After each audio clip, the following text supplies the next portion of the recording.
કરી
ધરતી અને આપને ટેકા દે એવા જો સંતાનો આ સમાજને ન આપું તો આ દેશની આરી નારી મટી જાઉં, હું આયરાણી મટી જાઉં, હું રબારીની દીકરી મટી જાઉં. જે જ્ઞાતિમાં જન્મ લીધો હોય આવા સાસુરાને જો મારે તમારે હજી આ ધરતીને ટકાવવા માટે, આ સંસ્કૃતિને ટકાવવા માટે જો જોતા હશે ને તો તાકાત છે કે આના વિના મળશે મને તમને કાનાભાઈ. નારી તું નારાયણી ભલો તુજ પર ભાર, સરજી નો હોત સાંભળે તો ગીત ચાલત સંસાર. નારી તું નારાયણી ભલો તુજ પર ભાર, તુજથી પ્રહલાદ ધ્રુવ અને તુજથી રામ મળ્યા. નારી તું નારાયણી ભલો તુજ પર ભાર. એટલે દરેક આયા મિત્રો પોતપોતાની રીતે ખૂબ આયા વર્ષો છો. એક મિત્ર ચાના રસોડાથી લઈ તમે ઘોર કરતા હોય, આયા આપતા હોય, દેતા હોય.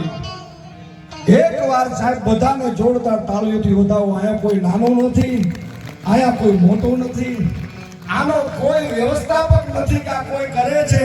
આ તો જ્યોતેશ્વર મહાદેવ અને આ મહાપુરુષની ગુરુ કૃપા અને એની સાધનાની તાકાત છે કે હલાવી નાખે સાહેબ ગમે એવી શક્તિ ને ગમે એવી તાકાત. ગોટીએ ગોટીએ ગોટીએ દિલ ગરમતા માસ દિયા અને વરહે આતરિયા, સુરત ભૂલી અને સાહિબા નામે વિહરિયા. જીજાબાઈ એમ કહી હકે એ હિન્દુસ્તાનના ક્ષત્રિયો, એ રાજપૂતો,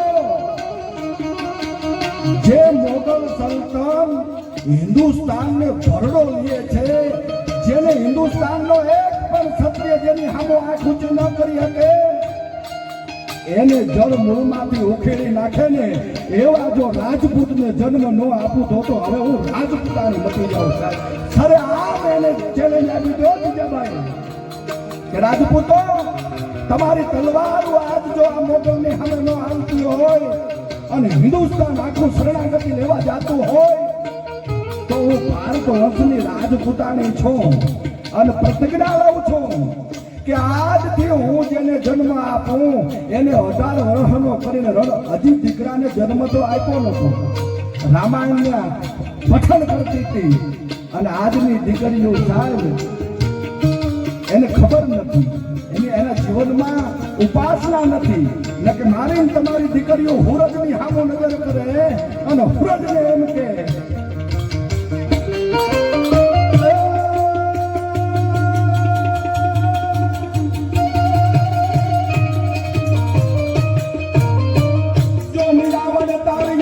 ચાપરાજ વાળા જેવો દીકરો જેનું નામ પડે અને સુબાઓની ઊંઘ ઉડી જતી હોય એ ચાપરાજ રણ મેદાનમાં કાયમ આવી ગયો છે.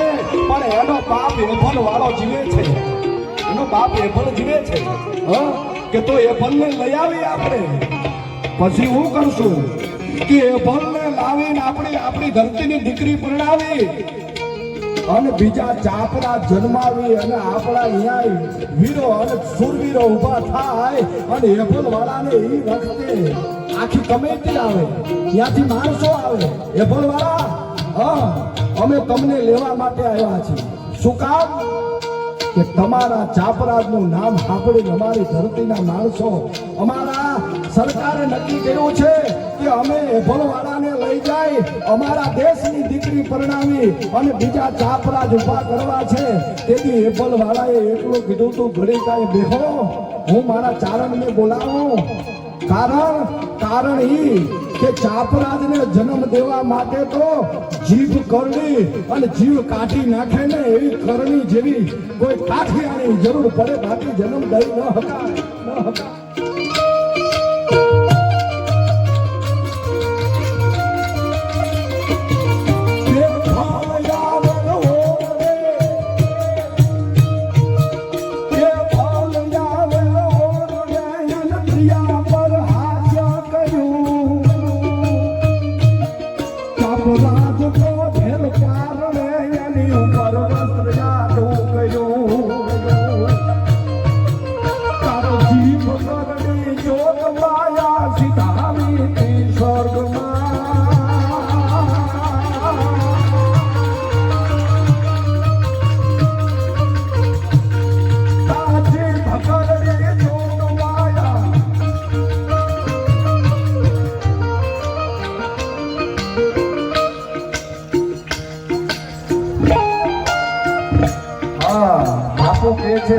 કે 3 વાગે આપણે પ્રોગ્રામ પૂરો કરવાનો છે, એટલે હજી આપણે પ્રકાશભાઈને પણ સાંભળવા છે. પણ એક આ છેલ્લા છે અને કાલ સવારે 11 વાગે મારા જીવનનો જે આધાર છે એવું વડવાળા ધામને મારી માથે જેનો આશીર્વાદ છે એવો મારો સદગુરુ કનીરામ બાપુ સવારે 11 વાગે એની આ પધરામણી છે, જે હાથીથી અંબાણી અલ્હાબાદ શંકરભાઈએ તો જોયું હતું કે કુંભના મેળામાં સાહેબ એની અસવારી નીકળે એટલે ભારતભરના સાહેબ તમામ માણસોની નજર ચોટી ગઈ હતી કે ગુજરાતમાંથી આવો કોણ સાધુ આવ્યો છે જેની અસવારીને જોવા માટે આખું નગર નીકળી ગયું હતું. પણ વાતો કરવા બેસીએ ને તો રાયતોની રાયતો વહી જાય, પણ આ બાજુનું જ દહીસરાનું પાદર ભલો ભોજો મકવાળો જોરદાર તાળીઓથી બાને વધાવો. આ જે લોહીમાંથી આવે છે સાહેબ, લોહીનો નો થાય ને કોઈનો નો થાય. દશરાનો પાથર જેવો જા ભોતો આયો ફેરો મકવાના રંગ દેહો આયો રો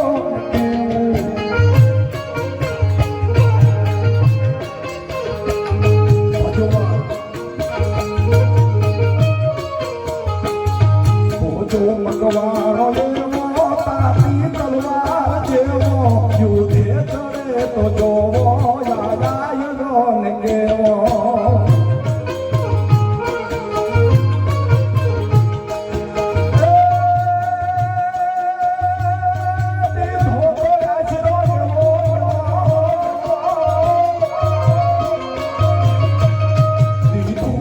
આશરો એવો એને સાયડ્યું નો શેડો દીધો તો આશરો એવો શરીરે સાયડી શેડો તોય ઉકારો નો દે તો મકવાનો એવો.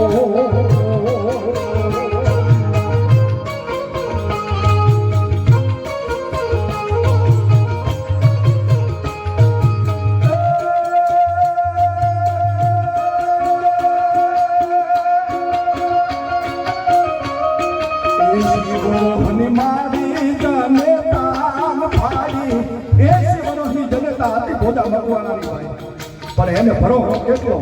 રાજપૂતાણી એમ કે માં તારી 80 વર્ષની ઉંમર અને તું મારા દીકરાને કેવી રીતે બતાવી હકાઈશ? મારું રાજ ખતમ થઈ ગયું છે.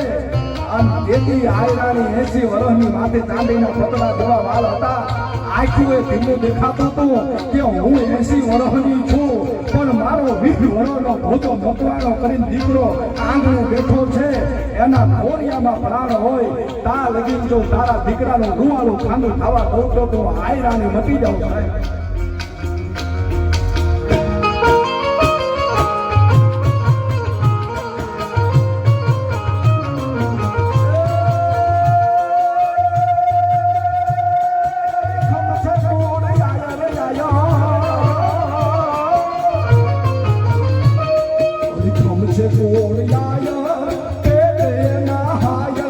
કદી ન હોય કાયર વાત જગમજા હે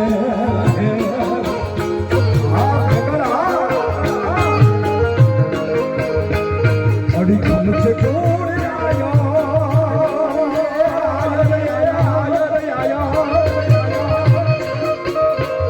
અડીખમ છે ગોળ યાર આપે ગયના હાયર કદી ના હોય કાયર આ જગમાં વાત જાહ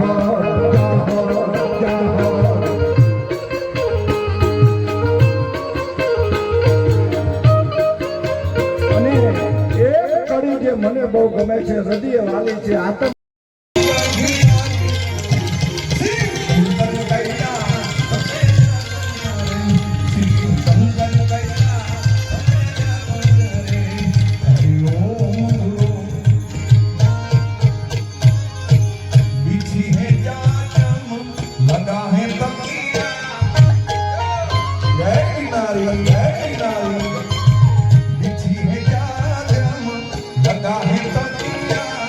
नाम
ભાઈ બંધી કાના બોલ મારે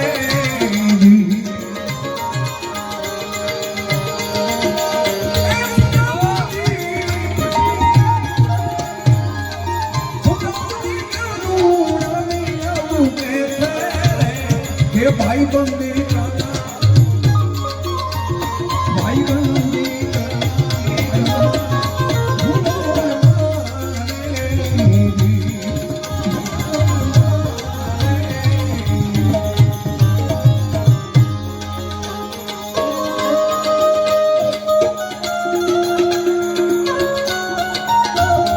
જય દ્વારકાધીશ જય દ્વારકાધીશ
ભાઈ બંધી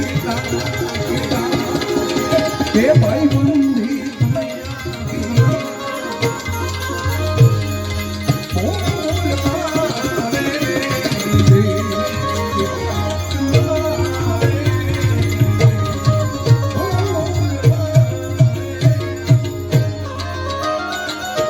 જય દ્વારકાધીશ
માને તો મનાવી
હાલો આપણે હવે ઘરે જઈએ.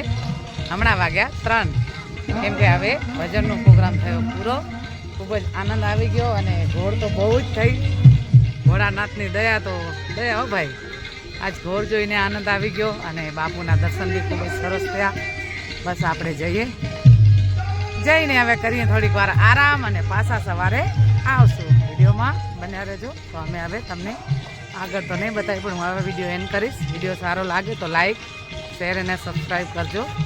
જય માતાજી, જય દ્વારકાધીશ, હર હર મહાદેવ.